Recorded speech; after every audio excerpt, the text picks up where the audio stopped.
Hello everyone, I'm Joe Cronin and welcome to The Toss-Up. For the first time all season, we're going to be hitting the hardwood and talking about some hoops. The WNBA Finals are in full force as the Las Vegas Aces and Phoenix Mercury go toe-to-toe to crown the best of the best in the W. There are so many fun storylines to discuss and plenty more off the court with how this league is shaping up. Stick around, roll that intro because it's all next on The Toss-Up.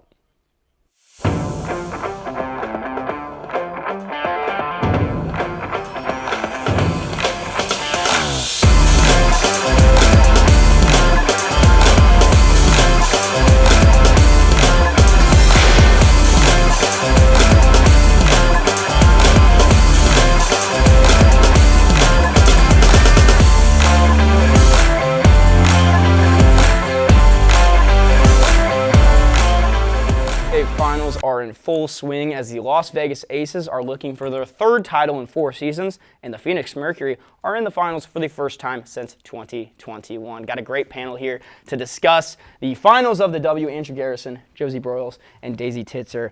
Just to start, 2 games have already gone down. The Aces are up 2-0 in the series so far. Andrew, what has stood out from this WNBA Finals so far? Well, to me, what has stood out the most is just how competitive, primarily Game 1 and also Game 2, have been.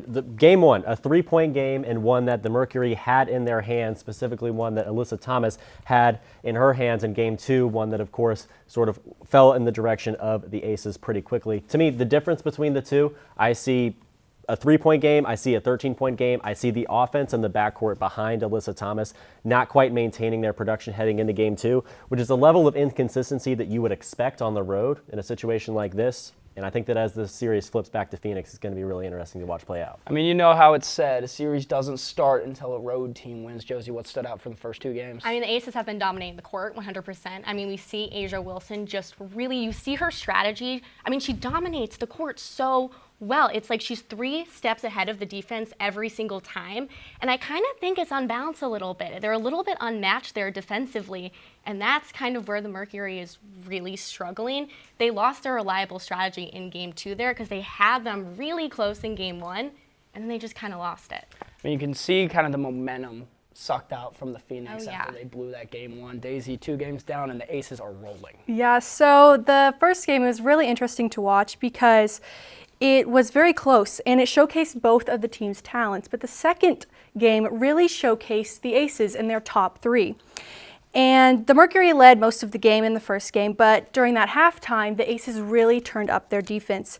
And I think it'll be really interesting to see the rest of the season because even if the Mercury do adapt, the Aces are adapting with them. So it'll be really fun to watch. I'm excited. I want to ask a specific, especially from Game 2, Jackie Young really was the hero of that one, 32 points. I mean, Josie, I'll go to you with this one. How important is it to have depth for the Aces that isn't just, the 4-time MVP Asia Wilson? Yeah, I mean, Jackie Young, I think, was the difference between Game 1 and Game 2, and I kind of forgot to mention that because she had like a 10-point run, I think, in Game 1, and then 32 points. That's a huge difference. What happened to the Mercury? Because her coming back like that was huge for the Aces and really solidified that win for them. Now, Andrew, also Chelsea Gray's averaging 10 assists, had a double-double in Game 2. I mean, this depth of the team just seems kind of on another level compared to the Mercury. Absolutely, and what's great about a team like the Aces that's built with such a great backcourt is obviously, as you mentioned, Asia Wilson is going to dominate in the front court, and then as defenses adapt to that and sort of show a shade of bias towards the front court to defend Asia Wilson,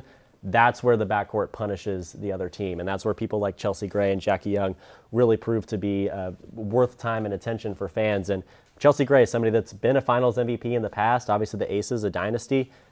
Chelsea Gray and Jackie Young are almost just as important as Asia Wilson in this series and, of course, over the course of the season and the rest of the finals as we get set for them to prepare. Now, we got to talk about Asia Wilson, Daisy. I mean, just how good is she? I mean, 4 MVPs now and just no slowing down.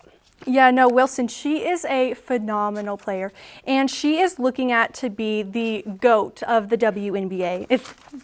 Am I allowed to say that? Of course. Okay, so, hold on. Can I flip through? Asia Wilson has been playing terrific. And a question I do kind of have to float around. If she is able to win, a third one, she has 4 MVPs, how high in the rankings is she in the all-time status? I'll go around the panel for this one. We'll start here, Andrew. Well, it's tough to say because obviously the WNBA, 25-year history, there's a lot of history there despite the fact that it's obviously one of the newer professional sports leagues in America and the world right now. But A'ja Wilson, I mean, you talk about how compacted this dynasty has been, where we talked about this before the show, where just in a few years where she has 3 or 4 rings now in a span of 8 years where the Aces are consistently winning championships and consistently being led by A'ja Wilson. And I think that winning mentality and championship mentality even proves itself in the sense that this Aces team started out very poorly this season, goes on that 16-game win streak. Now we're in the WNBA Finals up 2-0, and you just can't do that if you don't have a player like A'ja Wilson. And that's why she's the most valuable player and arguably the most valuable player in history. They're sitting at 14-14, looking like they weren't even going to make the playoffs. A'ja Wilson, though. I mean, we were talking about it a little bit, like who's going to stop A'ja Wilson? I think at this point, the only person that's going to stop A'ja Wilson is A'ja Wilson. Because it's like, if she doesn't foul out and then she's good to go, I mean, the court is really hers. I mean, she's really owning herself. She's got to kind of focus on not getting frustrated, keeping her discipline. That's her biggest opponent on the court. I think going into the rest of the finals is just her head and her headspace and the mentality of basketball, because it's huge right now, especially with all of the pressure and all of the things happening in the media with the WNBA. I mean, yeah, there is a lot of pressure. We will touch more on that later in the show, but I mean, A'ja Wilson's a walking 20-10 days.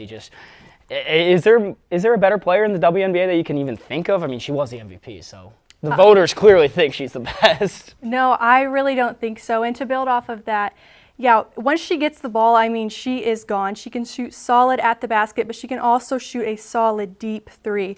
And there really is nobody that can stop her unless, yes, she is fouled out. It's going to be fun. We got to talk about Phoenix, though. They're down 2-0. A WNBA team has never come back from a 2-0 deficit in the finals. So, Daisy, I'll bring this back to you. I mean, what does Phoenix need to do to get on the board? And is it possible that they can make some history? Honestly, I don't know, because this is the first 7-series game for the WNBA, so there's a lot of room for growth. And no, there hasn't been a 2-0 comeback, but there's also never been a 7-series playoff game. Yeah. So it'll be really interesting to see what they do. And during the semifinals, the Mercury was really good at home, and now we see that they're at home.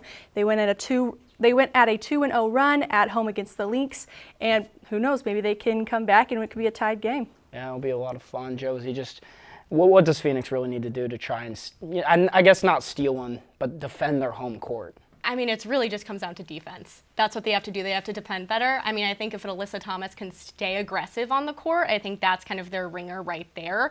But it's hard. And like you said, like a 2-0 comeback, that's never happened in franchise history, but there's still so much more basketball left.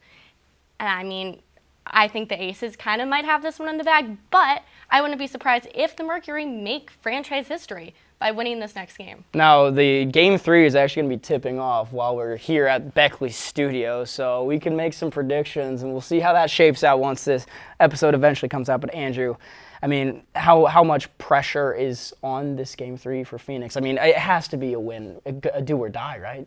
Absolutely, because going down 3-0, a huge deal, especially understanding that there's multiple games in Las Vegas still left to be played. But Daisy, I think you make a great point about the home court advantage in Phoenix, where this Mercury team has won their last 3 postseason games at home this season, 3 out of their 4 in the postseason this year. And I also want to address that about a possession is the difference in Game 1, right? Where Alyssa Thomas, if she doesn't miss those free throws, it's likely this is a 1-1 series, and we're having a completely different conversation right now. And knowing how great that Mercury crowd is, knowing how great the Mercury have been at home, I absolutely think Phoenix is still in this series. I personally think it's going the distance, and I think that tonight in Game 3, that's where Phoenix has to prove that. You mentioned Alyssa Thomas' aggressiveness.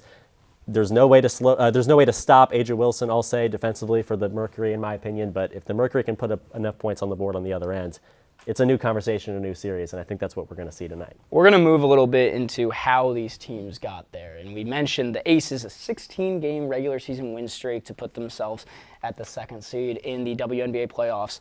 But the Mercury, they dropped their last 3 games of the regular season, really shook up how the seeding ended up. And then their path to get to the finals. And Daisy, I'll start with you. Who had the tougher path? Honestly, I think Mercury had the tougher path. I think they were the underdog, and they've been the underdog this entire series. They've always been looked down upon. And once they played the Lynx, I think even they thought it was over until Collier got hurt. So really, anything could happen in these playoff series. I know the best ability is availability, Josie, but if Collier doesn't go down, I know it was at the end of Game 3 that the Mercury were already kind of pulling away in, but if Collier doesn't go down, is there much shakeup in that Lynx Mercury? I think there's competition.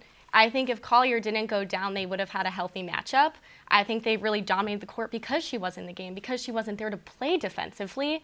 And I think her not being there kind of gave them the advantage, which you could say is unfair, but it's kind of the truth. So now, Andrew, when I look at the Aces, they were taken to 5 games by a pretty beat-down Indiana Fever team that even throughout the series saw more injuries happen.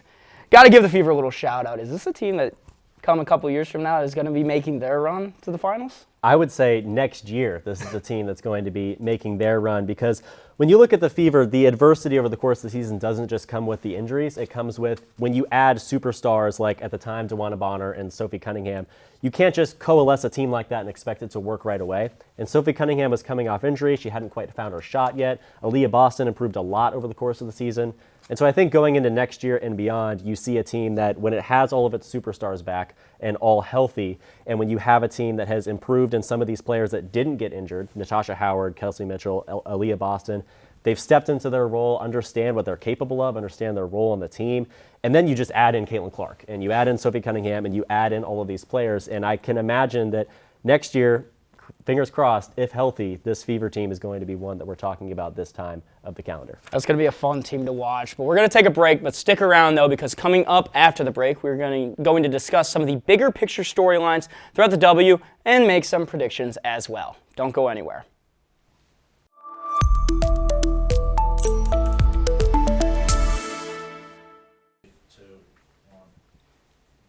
Welcome back to the toss-up. I'm going to have the panel make some predictions for how the rest of the WNBA final shapes up. But before that, there's some major news off the court with the WNBA because Napheesa Collier, in her exit interview after the season, really took a major stab at the commissioner, Kathy Engelbert, directed at officiating, pay, and how she's kind of treated players in the WNBA. And I kind of want to go around. Andrew, I'll start with you. I mean, how powerful was the message from Collier, being one of the faces, one of the best players in the W?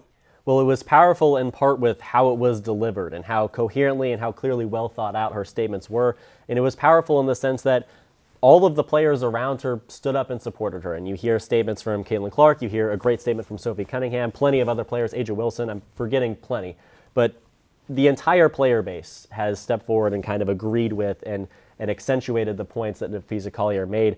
And it really sheds light on the fact that ultimately the players have the power. Because with no players, there's no league. And with no superstars, there's no entertaining league, right? So Napheesa Collier stepping forward in this way, I think is going to have a major impact on the WNBA's future. I was reading once the Lynx were eliminated, she sat in her hotel alone and wrote up the 4.5-minute speech, really didn't tell her teammates about it. But Josie, what changes are possible, I guess, in kind of the near future looking into next season with the WNBA? Yeah, I mean, I think for one thing, what Collier said is just kind of a yearn for change. And I don't know if you guys saw the Pay Us What You Owe Us shirts that the Player Association was wearing, but it's kind of just piggybacking off of that, and it's piggybacking off of this desire for change that they have. I think the Unrivaled League is also huge because that pay grade is higher than the WNBA salary right now, and that kind of puts pressure on the WNBA because they're leaving to go play for that 3x3 league. I think salaries could potentially rise as the WNBA expands. However, there's not a lot of changes being made besides those expansions and then people leaving. So it's kind of just up in the air right now. Yeah. And Daisy, I know this is a tough one to answer, but how can changes start to circulate? I mean, does it start with just removing Engelbert as the commissioner? Right, so that is a tricky question because I think there are very few moves that can be made right now, and most of them occur with Kathy resigning.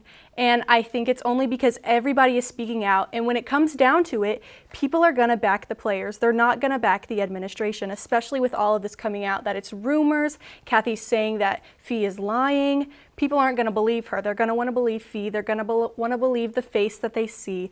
And I just think she's going to have to go. That's just how it's going to have to be.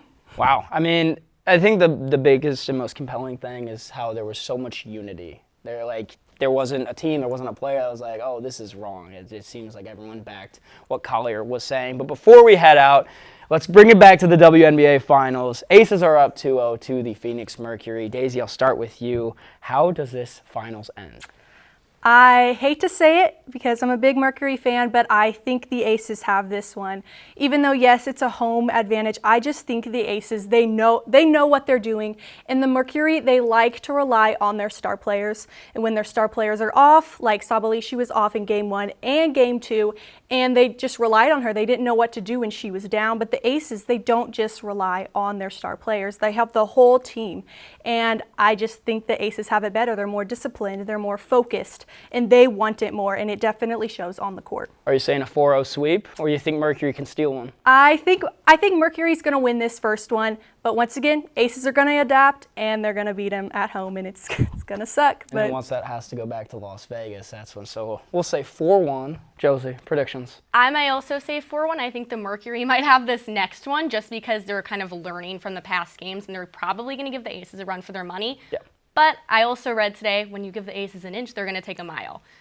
They're going to sweep that next game. I love that. Right? That's no, a I great read that. I saying. was like, that's a great saying. No, but I think it's true. I think they're going to see them. They're going to be like, oh, let's play basketball. Yeah. And Asia Wilson's going to dominate, and they're probably going to lose that reliable strategy once again, and the Aces will take it. I really feel like the Mercury lost their chance to make some noise after that Game 1 kind of, to put it lightly, collapse. But Andrew, your predictions? I'll go against the grain here. I'll say Aces in 7. I think that the Mercury, and as with any team that has a great home crowd advantage, I think that the Mercury are going to shoot better, look better, and feel better tonight and, of course, in Game 4. So I see the Mercury evening this series out and really continuing the conversation. I think that a lot of situations where you saw Jackie Young hit the big shots, Chelsea Gray hit the big shots that you mentioned, I think that's Satu Sabali at home in Phoenix. It's different on the road, and I think that's going to show itself as the series flips back to Phoenix, and I believe it'll go the distance, but I believe that it'll end up with the Aces winning. I have the home team winning every game.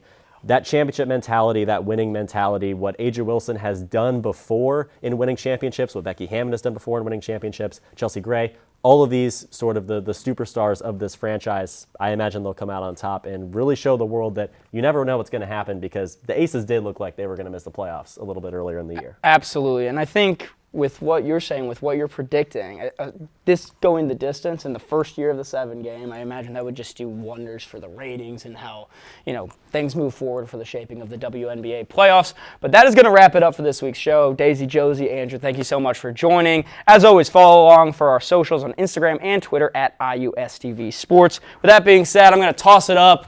I don't really know what we're talking about next week, but we'll see you next time.